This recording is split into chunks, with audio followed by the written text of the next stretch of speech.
Jel imaš devojku? Ne. Nemaš, zašto? Pa ne znam, nisam našao devojku koja mi odgovara. Nije mogao Miroljub nešto da ti... Pa nije mogao Pronađeš. Miroljub, a i nisam siguran, ne bi da uvredim Miroljuba, a i nisam siguran da bi se ja baš oduševio Miroljubovim izborom devojke, jer ja i Miroljub imamo drugačiji ukus. A koliko sam ja čuo, Miroljub ima i ćerku.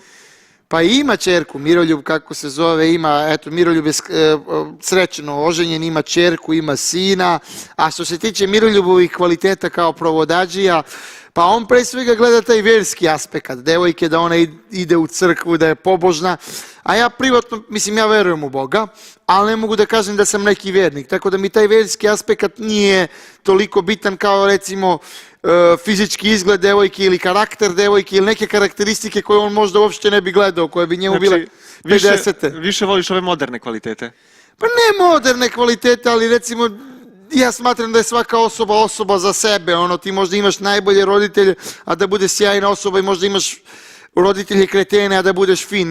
Nije mi toliko bitno kao Miroljubu da je devojka iz dobre porodice i to, jer shvatam zašto je to nekada pre 200 godina bilo bitno, jer dobra porodica je značilo situiranu porodicu koja ima neki ekonomski prosperitet, pa su onda spajala imanja, spajala stoka, pa onda iz tih ekonomskih razloga je to nekada bilo bitno. Danas u ovom dinamičnom dobu kada je svijet globalizovan, kada imate neke klince koji su napravili lupam milione i ljude koji su rođeni u bogatstvu, koji su bankrotirali, taj aspekt nije toliko bitno. Bitno je ono kako je neko kao osoba, da li ti odgovara, da li je ta devojka recimo neurotična, da li je histerična, recimo mene pali intelekt jako kod devojka, ja volim da mogu da pričam satima sa devojkom, da imam o čemu da pričam, to je meni super, naravno i fizički izgled, ja kad sam Miroljubu u emisiji rekao, pa znaš fizički izgled u smislu grudi, dupe, on je bio ne, to je površno, ne, samo treba gledati da li ono se moli Bogu ili se ne moli Bogu, tako da se u tom aspektu ja i Miroljub ne slažemo, tako da ne bi volio nikada mi Miroljub bude provodadžija,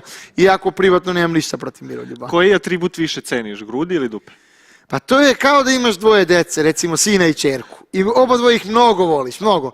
I neko te pita koga više voli, sina ili ćerku.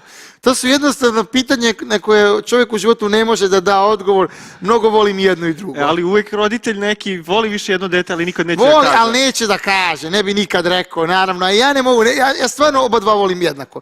Ja znam, imam drugare koji mnogo više vole dupe, imam drugare koji mnogo više vole sise, ali ja stvarno 50-50. Ne bi mogao ni za onaj 1% da prevolim, volim sve.